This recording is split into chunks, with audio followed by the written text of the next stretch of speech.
सत्संग जी, प्यार से बोलिए धन्यकार जी। आज सत्संगत युग प्रवर्तक बाबा गुरबचन सिंह जी के विचारों को, जो उन्होंने छोटी छोटी पर मोटी बातों के तौर पे साथ संगत को संबोधित करते हुए समझाया था, उन शब्दों को दास आपके चरणों में रखता है। आशा है प्रमाण करेंगे। प्यार से बोलिए धन्यकार जी।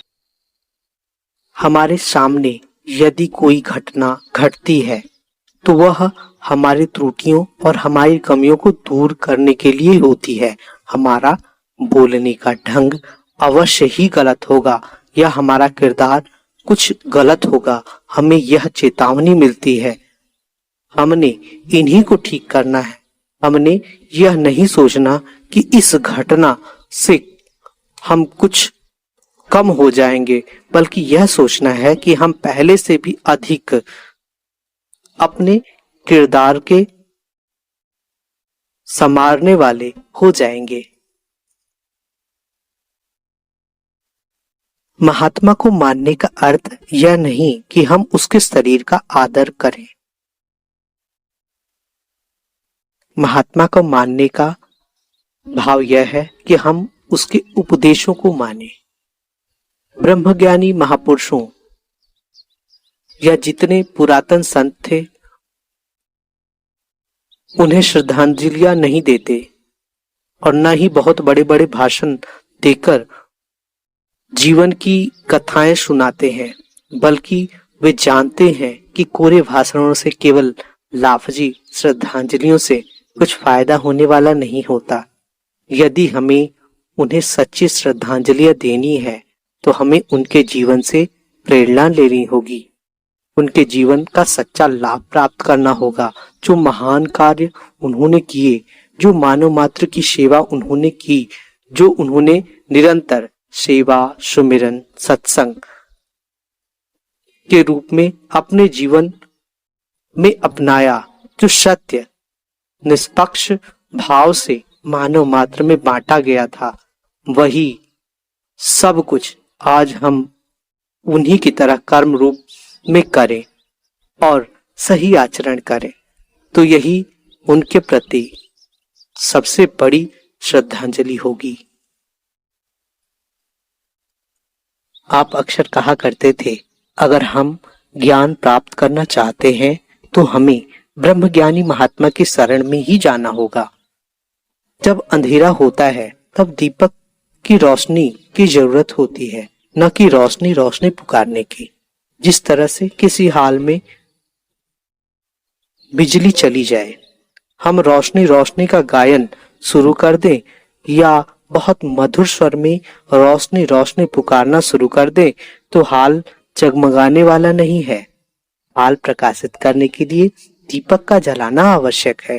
दीपक जल जाए, रोशनी आ जाए, तो फिर सब कुछ दिखाई देने लगता है। इसी तरह से अज्ञानता का अंधेरा हमारे हृदय में छाया हुआ है, उसे दूर करने के लिए ज्ञान का दीपक का जलना जरूरी है।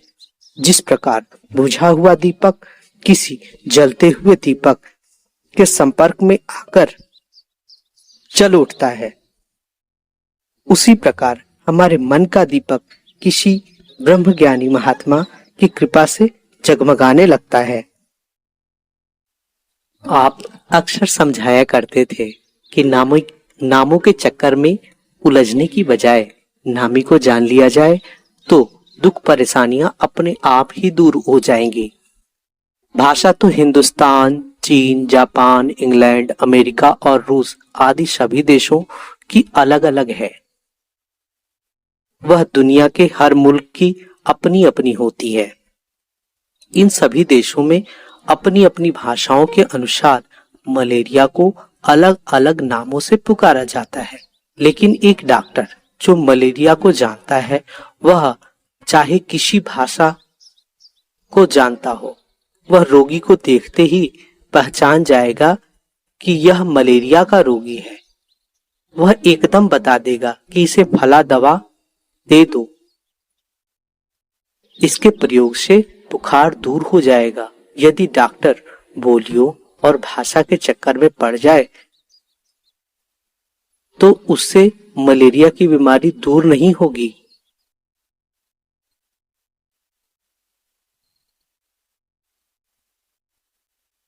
सफल डॉक्टर नामों के चक्कर में नहीं पड़ते।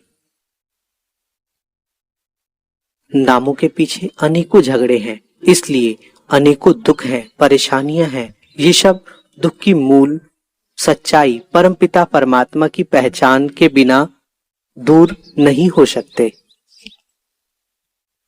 आपने धर्म की परिभाषा समझाते हुए कहा है, धर्म जोड़ता है, तोड़ता नहीं। जरूरत इस बात की नहीं कि विभिन्न प्रकार के लोग एक हो जाएं, बल्कि आवश्यकता इस बात की है कि उसमें तालमेल बढ़े, मिलवर्तन बढ़े और एक दूसरे को सहन करने की, बर्दाश्त करने की, समझने की शक्ति बढ़े। किसी को अपने विचारों को बताने के लिए उससे जबरदस्ती करना ठीक नहीं। उसके लिए हमें उसके विचारों को समझना चाहिए। अगर हम किसी पे अपने विचार थोपते हैं तो उसके मन में क्रोध आएगा और फिर नफरत की भावना जन्म लेगी।